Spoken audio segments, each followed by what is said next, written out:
Wesh, comment ils vont ceux-là? Les gars, je suis excité de vous montrer mon deck. Ça fait 4 ans que je le joue. Faut savoir que je suis un des premiers à avoir joué Pêcheur, GR, Tombstone, Sorcière. Alors d'aujourd'hui, les gars, c'est des cartes qui sont limite logiques dans du GR. Et je suis le premier à avoir trouvé ça. Alors je sais pas si c'est au fur et à mesure que mon deck a commencé à plaire aux gens, je sais pas. Mais en tout cas, les gars, le Pêcheur à l'époque, quand je le jouais, c'était vraiment pour aller contrer le MK. Le MK qui saoule pas mal, les frères. Donc là, si le mec en face il joue MK, en tout cas, je suis bien. Parce que je sais que j'ai match-up. Après, là, le problème, c'est que il joue Sorcière aussi et j'ai Canonnier. Donc en fait, moi, c'est un deck, les gars, c'est très contrôle. Hein. De toute façon, c'est du GR. Vous voyez là, par exemple, là, on va prendre Tarif. Donc, les gars, les non-match-up de ce deck, c'est simple. C'est tout ce qui va faire mal vite. Donc, ça va être du PK. Ça va être la TDE. Putain, il a pêché en plus. Ça va être bah voilà, la TDE, elle est là. Ça va être du dragon de l'enfer. Toutes ces choses-là. Maître mineur, tout ça. Enfin, bref. Ça, les gars, c'est counter à 100%.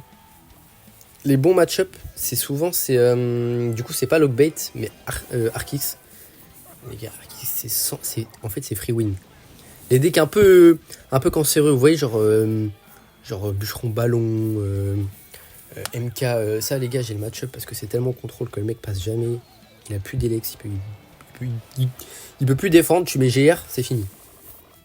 Et je joue pas le. Du coup, les frères, c'est tellement un deck contrôle que j'ai créé que j'ai même pas mis le GR Evo. Au début, je le jouais. Mais enfin, bref. On va passer à l'étape explication, les frères, même si la game commence pas très bien. Mon père, si je perds, les gars, je relance. C'est pas grave. En fait, de base, j'étais à 13 050 trophées. Et j'ai lancé une game avec le mauvais deck. Donc, des cartes niveau 12, les frères, c'est bien beau, 30 secondes. Ok, chauve-souris en plus. C'est du MK, donc c'est parfait. Vous voyez, les gars, le Pêcheur, Tombstone Pêcheur, les gars, c'est un truc de ouf. Hein. C'est un truc de ouf. Le petit bûcheron Evo qui va venir terminer la sorcière, ça c'est pas mal. Là, il le sait pas, mais en x2, les frères, ça va être autre chose. Ça va être autre chose pour lui. Là, je pense qu'on va partir. Ouais, malheureusement, du coup, il met son archi Evo. Bon, là, il a vraiment le match-up.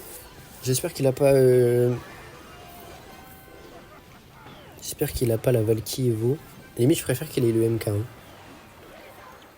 On a bien tapé à gauche avec le GR. On va mettre une petite boule de feu, les gars. Boule de feu bûche, ça termine la sorcière, donc c'est carré de ouf. C'est un peu ce que je fais. Surtout quand il a joué au fond de terrain. Ok, on va mettre une petite sorcière à droite. Une petite bûche. On va voir pour mettre la petite tombstone. Ok, c'est bon. Je savais qu'il allait faire ça, du coup on va pré-shot le Pêcheur. Alors les gars, c'est win ou quoi? C'est terminé. En plus, on va venir chercher la petite. Non, on va pas venir chercher la sorcière du coup. Les gars, c'est fini. 1-0. Le deck, il est incroyable. Même si là, on n'avait pas le match-up, il avait tout pour me terminer, les gars. On a quand même gagné. Donc ça fait plaisir. N'hésitez pas à rejouer mon deck. Parce que franchement, je pense que vous vous rendez pas compte à quel point genre, j'étais en avance sur la méta déjà depuis 4 ans. Donc voilà, on va ouvrir les petites bottes tranquilles. Donc voilà, en tout cas, ça m'a fait très plaisir de vous montrer mon deck. Oubliez pas les gars, sorcière, meilleure carte du jeu, meilleure carte polyvalente, tout ce que vous voulez les frères, en plus les veaux, allez broken.